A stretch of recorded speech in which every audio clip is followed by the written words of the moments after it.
All right, plant lovers, so I'm here with one of my favorite evergreen ground covers. I'm here in Westchester, Pennsylvania, Zone 6B, 7A, and I'm with Epimedium. Now, as an evergreen ground cover, it still has its nice structure, foliage, but it can be helpful in the late winter or early spring to shear back some of that old foliage that looks like this to allow fresh foliage to start growing again. So let me show you exactly what to do. It's pretty self-explanatory, but as you can see, this is the old stuff, and then you can see some fresher, nicer looking leaves that are just starting up below. So we're gonna just do our best to just use our hand shears and cut back some of that old foliage.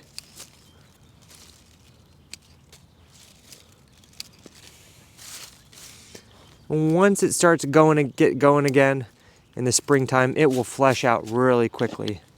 So you can see here's old foliage and there's some of the fresh stuff.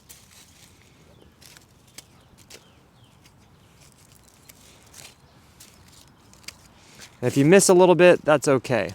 It'll eventually fall off on its own accord.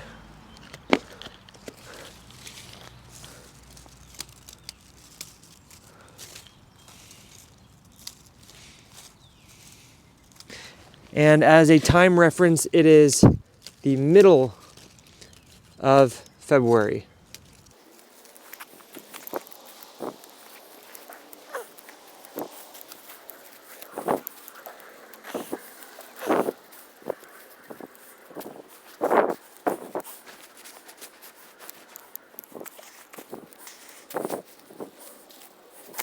All right, so it looks pretty good for now. And once it starts to get a little bit warmer, spring arrives, we'll revisit and show you guys how they start to really just come back alive in the beginning of springtime, all right? All right, so here we are in the beginning of spring, and you can see starting to flesh out new foliage, and the leaves are definitely smaller as they begin, and they will get bigger as the season progresses. But one thing to take note of, in the spring they have these lovely little flowers. They're extremely cute, like little fairy flowers.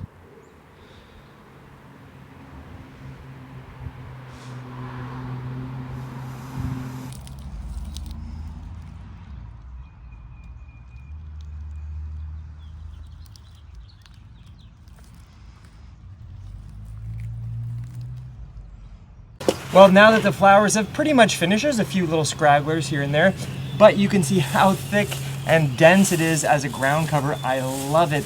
It's nice and fluffy and airy, and you will certainly love it as well. So you're gonna wanna know how to propagate it by division. It's the easiest way to make more of this beautiful plant. Let me show you how to do it real quick. So when it comes to propagating by division, there's always two requirements. You need top growth and you need root material. So what you're gonna do, you're just gonna kind of fluff it back just like that. And you see all of these stems emanating. So I have some stems over here, I have more stems over here, and more back there. So I'll kind of section some off just like this. I'm going to take my little hori-hori and I'm just going to dig right in, and you should feel it breaking some roots while you do it. That's okay.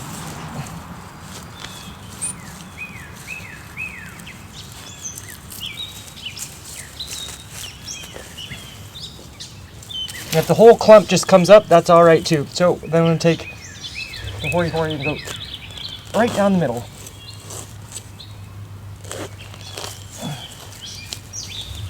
And now you can see I have this clump that still remains and this new guy right here. So we're just going to find somewhere else in the garden that we like, and we'll just get it planted just like this. Nothing to it. It's super easy and highly rewarding. You're definitely going to want to give it some water, as well as this guy. Give them both water so that they can relax back into their roots.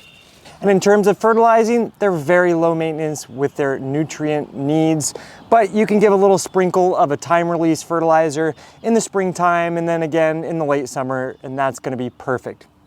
And with that, now you know a little bit more about one of my favorite ground covers, the genus Epimedium. If you have any further questions or comments, definitely make sure you leave them. And thanks for joining me here on Plant Vibrations. I'll catch you soon. Ciao.